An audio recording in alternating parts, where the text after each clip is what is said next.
La cuenta larga tiene que ver con un cómputo de tiempo muy largo, porque estamos hablando de 5.125 años, que empieza en un momento determinado.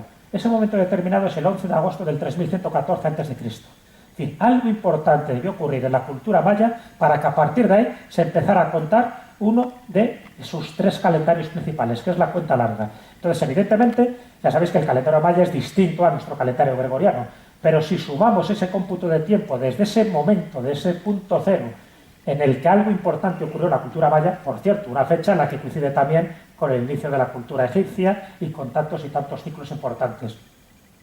Entonces, algo ocurrió para que, sumando esos 13 pactunes, de 144.000 días cada uno, al final nos da esos 5.125 años. Es decir, ahora mismo es cuando se termina la cuenta larga, el 21 de febrero de este año, del 2012. Pero eso no quiere decir que el mundo se termine. Para ellos era un ciclo de vital importancia que no iban a conocer, porque ya sabéis que la cultura maya como tal desaparece en el siglo X como tal. Los mayas siguen existiendo, pero la civilización maya desaparece a principios del siglo X, sobre el 910-911. Por cierto, coincide también con el final de la dinastía Tang en China. Es decir, hubo un cambio climático bestial en aquel momento que se cargó a dos grandes culturas diametralmente opuestas en cuanto a tiempo y en cuanto a mentalidad, ¿no? En cuanto a geografía también, porque fijaros dónde está China y dónde está todo lo que es la cultura mesoamericana. Algo ocurrió en aquel momento que hizo desaparecer a estas dos culturas, pero no desapareció lo que era su vestigio, su cultura, sus tradiciones. Entonces, lo que se ha hecho ahora con el calendario maya, que luego tanto los aztecas como los toltecas fueron los primeros que utilizaron este tipo de calendario preciso, y es mucho más preciso que el calendario gregoriano, eso está claro, ¿no? De hecho, José Argüelles, la persona hasta que decía que el tiempo es arte, es el que intentó proponer que nuestro calendario lo sustituyéramos por el calendario maya, porque era mucho más preciso para contabilizar determinados acontecimientos. De hecho, los mayas ya tenían dentro de su estructura matemática el cero, ni más ni menos que el cero, muchísimo antes de que los árabes lo implantaran la cultura occidental en la Edad Media. O sea, que los mayas sí que estaban muy desarrollados en esa tecnología. Entonces, bueno, eso es lo que al final ha hecho que muchos agoreros hayan dicho que el fin del mundo va a llegar ahora. Y ahora no va a llegar el fin del mundo. Ahora estamos en épocas de cambios que evidentemente van a seguir estando esos cambios. Y el fin del mundo va a llegar para mucha gente. ¿Pero para quién? Evidentemente para aquella persona que muere, para ese es el fin del mundo. O cuando hay una catástrofe como un terremoto, un tsunami, para esa gente le ha llegado el fin del mundo. Eso está claro. Pero un fin del mundo planetario, terráqueo, nada de nada. ¿Y por qué digo nada de nada? Porque, como estamos hablando de un nuevo ciclo de 2013, y por eso la charla, ¿no?, la que vamos a dar, ya, fijaros un poco también los chistes que intentaron sacar alrededor de las 8, no sé si lo veis.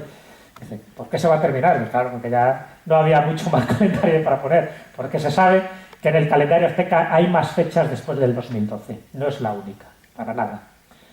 Pero en esa sensación que nos han querido transmitir mucha gente, siempre hemos pensado que hay un momento final en el que todos seremos testigos.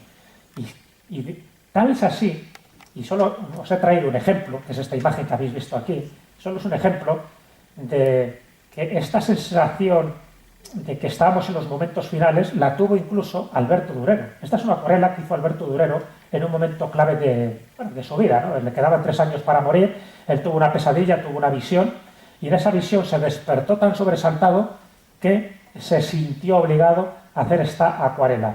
Esta acuarela se hizo en el año 1525 y lo que refleja es su sueño, pero un sueño que le hizo temblar. Él lo que vio en este sueño, que era una pesadilla, fue una gran tromba de agua. Él lo cuenta, luego, de forma totalmente manuscrita, cuenta lo que vio. Y fue esa tromba de agua, ahí, que la tenéis ahí, que caía de una forma repentina, estruendosa, que el mundo tuvo la sensación de que la tierra temblaba y se despertó con la clara impresión de que el diluvio estaba próximo, que esto era una premonición de lo que iba a ocurrir al mundo. Claro, estamos hablando del año 1525. Un año antes ya hubo alguien que dijo que el mundo iba a terminar por un diluvio universal. Él tuvo, casi con toda seguridad, tuvo la sensación de que estábamos viviendo momentos finales. Y esos momentos finales estaban reflejados, por una parte, por esas predicciones de un diluvio universal que se habían hecho meses antes, y por otra parte porque estábamos en plena reforma protestante. La reforma protestante creó tal convulsión en el orden católico y el cristianismo en general que se pensó que eso era un síntoma de que algo iba a ocurrir. Entonces, gente como Alberto Durero lo reflejó de esta forma, y por eso lo he traído, porque no deja de ser una obra artística, una obra que para él le impresionó de tal manera que luego quedó para la posteridad. Bueno, pues no es algo, como veis, tan reciente.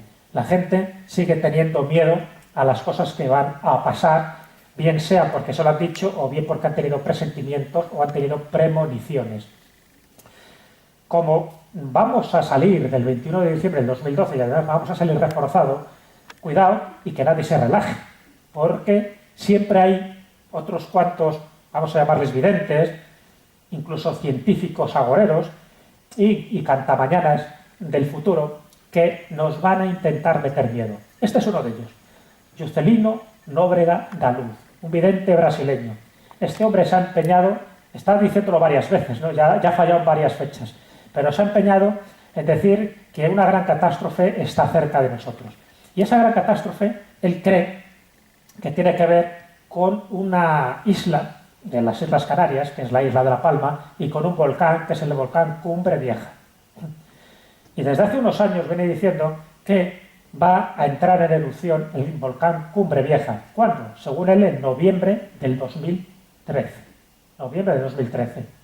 El volcán Cumbre Vieja es cierto que es un volcán potencialmente peligroso, porque su erupción generaría, porque sería por una especie de implosión, que caería hacia el mar y eso provocaría un gran oleaje, un gran tsunami que arrasaría las costas del Atlántico tanto del este como del oeste. Pero claro, teniendo en cuenta quién es este personaje, el Juscelino Nóbrega da Luz, este fue, para que os hagáis una idea, para que sabéis un poco el cariz y el carácter moral que tienen estas personas, este fue el que dijo que había ayudado a la captura de Saddam Hussein al gobierno de Estados Unidos y por lo tanto pedía 25 millones de dólares para que se le recompensara por sus vivencias.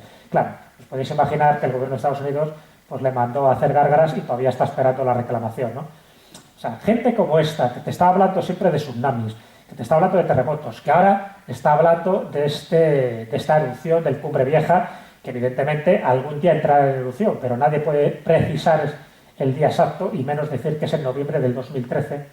Esto es lo que hace que esta gente las tengamos como con mucho cuidado, pero no tanto porque sean estos cantamañanas del futuro, que yo digo, sino porque a más de uno le va a asustar. Y posiblemente en las Canarias sí que habrá gente cuando se acerque ese momento que tendrá miedo que ese volcán, el Cumbre Vieja, pueda entrar en erupción. Pero es que encima, cuando dice eso, ni siquiera fue original, porque tenía que ver con este documental. No sé si lo visteis, el día final, fue un documental de la BBC que se transmitió por la National Geographic, y fue un documental donde hablaba de 5 posibilidades en las que el mundo se podría terminar. 5. Y bueno, pues dentro de las 5 posibilidades hablaba, pues eso, de un mega tsunami gigantesco, de una pandemia empírica que podría terminar con toda la población, hablaba del choque de un asteroide, ¿por qué no? Es otra de las opciones posibles. También hablaba del acelerador de partículas, que tuviera un error y por lo tanto ese acelerador generara un pequeño agujero negro que devastara todo el planeta. Y la última posibilidad era una erupción volcánica. Y la erupción volcánica hablaba, este documental de la BBC, hablaba del Cumbre Vieja. Así que, ¿qué hizo el Juscelino Nóbrega da Luz? Ya está, ya ha tenido la visión del futuro.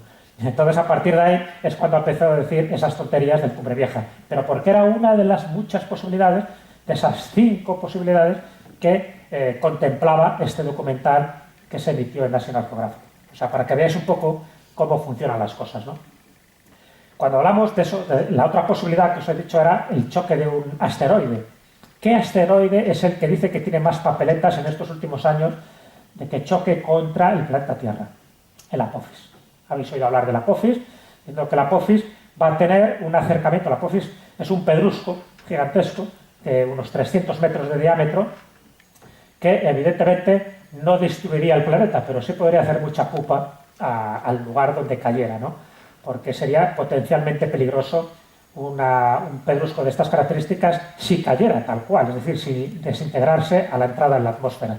Y el Apophis, como veis, pues es el que tiene esas características, el choque dice que valdría esas 40.000 bombas atómicas, y tiene 2 periodos de acercamiento, 2 años. Uno es el 2029, donde el porcentaje de choque es un 2,7%, o sea, prácticamente mínimo, y luego en el 2036. Ahí es donde dicen, en el 2036, que tendríamos una posibilidad entre 40.000, que eso parece, según los astrónomos de la NASA, eso parece que es mucho. Lo que pasa es que estos cálculos se han revisado y ahora tenemos una posibilidad de 250.000, o sea, prácticamente ninguna. Pero bueno, es el asteroide que los agoreros han intentado utilizar, incluso poner nombre, no solo el Apophis, sino que han dicho que a lo mejor podía ser el Hercólogos. ¿Habéis oído hablar del Hercólogos?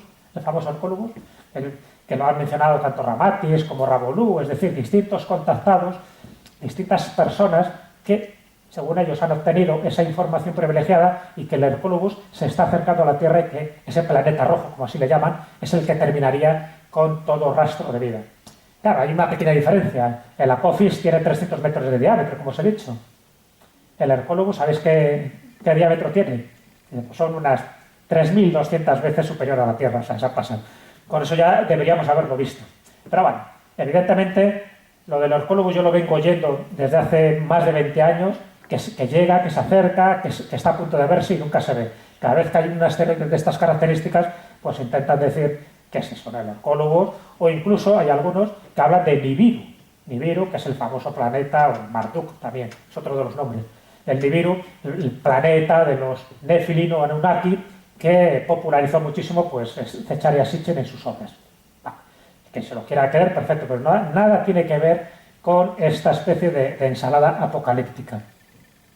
Cómo no, cuando se habla de las distintas fechas que están por venir, pues os digo que nadie se relaje porque tengo un montón de ellas. Una vez me dio por mirar todas las que hay después del 2012, del 2012 hasta el 2060, solo en ese lapsus de tiempo. ¿Y sabéis cuántas he encontrado? De las que hay ahora, de las que yo he pillado, he encontrado 20 ya, 20 finales del mundo o 20 finales catastróficos, 20. Solo os voy a decir unas pocas, no os preocupéis. Pero bueno, el Código Secreto de la Biblia es uno de los libros recurrentes a la hora de señalar con el dedo que algo va a ocurrir en breve. Claro que el Código Secreto de la Biblia, este nuevo, he traído el nuevo porque ya sabéis que hay 3 libros distintos ya, ¿no? Michael Drosnin se va encargando de hacer nuevas profecías, igual que le pasa a Jean-Charles de Font Brun con Nostradamus, a medida que se va equivocando, va haciendo un nuevo libro. Entonces, en el nuevo Código Secreto de la Biblia se hablaba del 2012, evidentemente, pero es que también se hablaba del 2006 y no pasó nada. Y es que después del 2012, por si acaso, están hablando de otra fecha. ¿Qué fecha es? Dentro del calendario hebreo sería el 5774, que corresponde, en nuestra cronología del calendario gregoriano, a septiembre del 2013 a septiembre del 2014. O sea, como veis, hay un margen, ya sabéis que ese calendario nos ajusta exactamente a nuestro calendario occidental. Pero, evidentemente, ahí, ¿qué es lo que nos dicen? Ya sabéis que es el entrecruzamiento de letras, como si fuera una especie de letras de sopa gigantesca, donde creen que cuando se cruzan o están cerca, se producen esos acontecimientos que están previstos en esta, ya digo, en esta gran sopa de letras, donde se hablaría tanto del pasado, del presente, como del futuro. Estaría todo contenido ahí, ¿no? Y esos 5 libros serían los del Pentateuco, serían los primeros 5 libros, la Torá, ¿no? Para un judío. Bueno, pues, cómo no, para esa fecha, ese año que os acabo de comentar, ese año hebreo, que correspondería entre el 2013 y el 2014, pues se habla de una tierra desolada, vacía, es decir, son los términos que se utilizan. ¿Qué interpretación ha dado Michael Drosnin? Que habría un terremoto de vastas proporciones cuyo epicentro estaría en Japón y que desolaría gran parte de la humanidad. Pues cómo no. El Código Secreto de la Biblia nunca lo podemos olvidar porque veréis que también se equivocarán como ha pasado siempre. Últimamente está de moda esta mujer, ya da miedo solo verla, pero es la que llaman la Nostradamus búlgara, que es Baba Vaga. Es una mujer que la llama también la vidente ciega, porque se quedó ciega desde muy jovencita, pero eso dice que la potenció sus poderes mediúmnicos, de tal manera que podía ver el futuro. Esta mujer ya murió en el año 1996, pero sí dejó varias profecías. ¿Cuál fue el problema que tiene esta mujer, la Nostradamus búlgara, y otros que acabamos de citar y que citaremos un poco más adelante? Que se empeña en dar fechas. Y ese es uno de los leitmotiv